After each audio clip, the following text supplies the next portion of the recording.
বিশেষ করে আমাদের ভারতবর্ষ থেকে কয়েকজন পায়ে হেঁটে হজের সফর করেছেন। যেমন ভারতবর্ষের শিহাব চতুর গত বছর হজের সফরে তিনি ছিলেন হজ্জে বাইতুল্লাহ। এবছর ভারতবর্ষ তথা আমাদের বাংলাদেশের কুমিল্লা জেলার লাঙ্গলকোট থানার আলিফ মাহমুদ, সে এখন হজের সফরে আছেন, এখনও বাইতুল্লাহ আছেন, এখনও সৌদি আরবে আছেন। আলিফ মাহমুদ পায়ে হেঁটে বাংলাদেশ হয়ে, ভারত হয়ে, পাকিস্তান হয়ে কয়েকটা রাষ্ট্র, 5-6টা রাষ্ট্র পার হয়ে সৌদি আরব গিয়ে পায়ে হেঁটে সে সফর করেছেন। তবে তাকে ধন্যবাদ জানাই, আল্লাহ তাআলা যেন নিয়ত খালেস রাখার তৌফিক দান করেন। সোশ্যাল মিডিয়ার যুগ তো এখন, ফেসবুকের যুগ।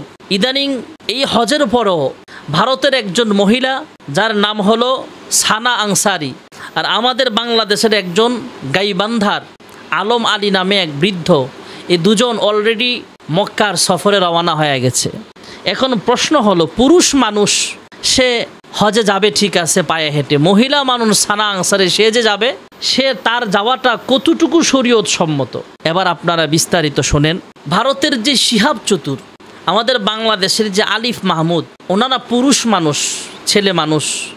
ওরা যে এলাকায় গেছে ওই এলাকার মসজিদে ওনার থাকার ব্যবস্থা করা হয়েছে।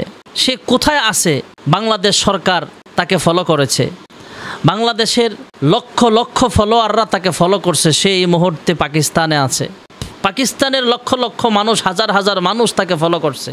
সে অমুক জায়গায় আছে, নিরাপদে আছে, অমুক মসজিদে আছে, অসুবিধা নেই। শিহাব চতুর যে এলাকায় গেছে অধিকাংশ জায়গায় মসজিদে ছিল।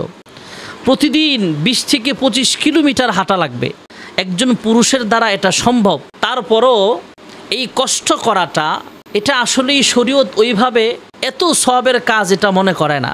রাসূল আকরাম সাল্লাল্লাহু আলাইহি ওয়াসাল্লামের কাছে একজন সাহাবী আসলেন, আমরা তো অনেক দূর, প্রায় 6 থেকে 7 হাজার কিলোমিটার দূর, আমরা 6,000-7,000 কিলোমিটার দূরের মানুষ, আমরা যদি রাসূলকে প্রশ্ন করতাম, রাসূলুল্লাহ সাল্লাল্লাহু আলাইহি ওয়াসাল্লাম বর্তমান জামানায় এই অনুমতি দিতেন না। রাসূলের জামানায় বিমান ছিল না, গাড়ি ছিল না, তারপরও রাসূলের কাছে একজন পায়ে হেঁটে হজ করার অনুমতি চাইছিল। আল্লাহর রাসূল বলে দিলেন, না, একজন ভাই তার বোনের হজ করতে যাবে, বোন হজ করতে যাবে। আল্লাহর রাসূল বলেন, তাকে বলবা একটা ভালো উটের উপরে সাওয়ার হয়ে যেন সে হজের সফর করে। তাহলে বর্তমান জামানায় আমরা যারা পায়ে হেঁটে হজে যাচ্ছি সাধুবাদ জানাই, ভালো। তবে এটা পুরুষের ক্ষেত্রে হতে পারে।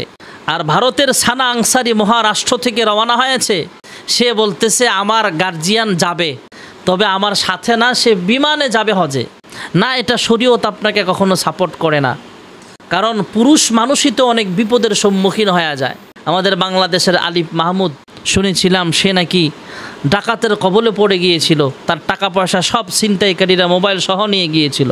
তো একজন পুরুষ মানুষই যদি হেঁটে হেঁটে, পায়ে হেঁটে নিরাপদে মক্কা পর্যন্ত পৌঁছাতে না পারে, রাস্তায় অনেক ভয় হতে হয়, সম্মুখীন হওয়া লাগে, তাহলে মহারাষ্ট্র থেকে যে ভারতের সানা আনসারি রওনা হয়েছে, তার তো মহা বিপদ হওয়ার সম্ভাবনা আছে।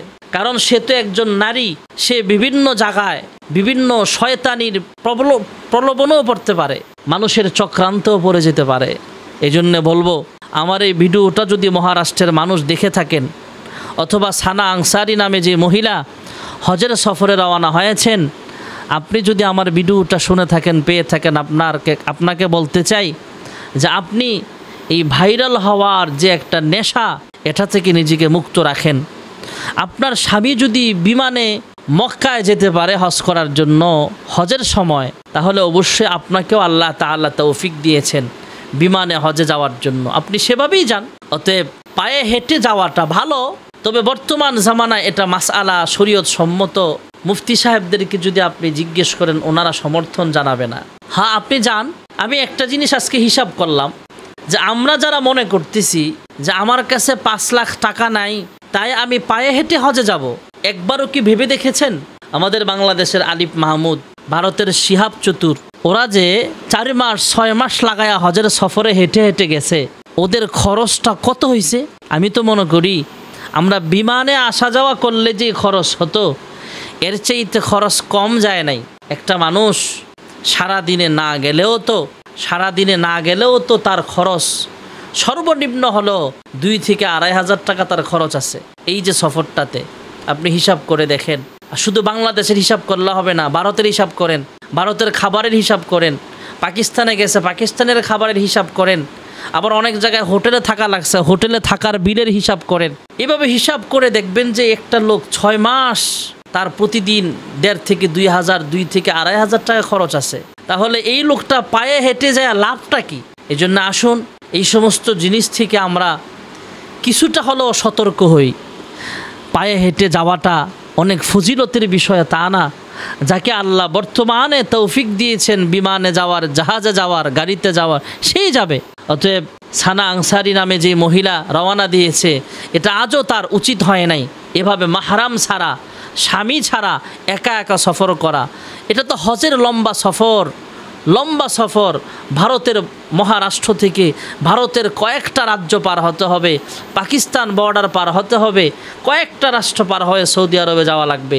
বিশাল সমস্যার সম্মুখীন হওয়া লাগতে পারে।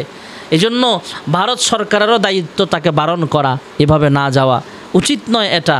আর পুরুষ আমাদের বাংলাদেশের গাইবান্ধা থেকে যিনি আলম আলী নামে রওনা হয়েছে হজের সফরে, এভাবে এত রিস্ক নেওয়া, এত কষ্ট করা যাওয়ার ব্যাপারে আল্লাহর রাসূল এবং শরীয়ত কখনো সমর্থন জানায় না।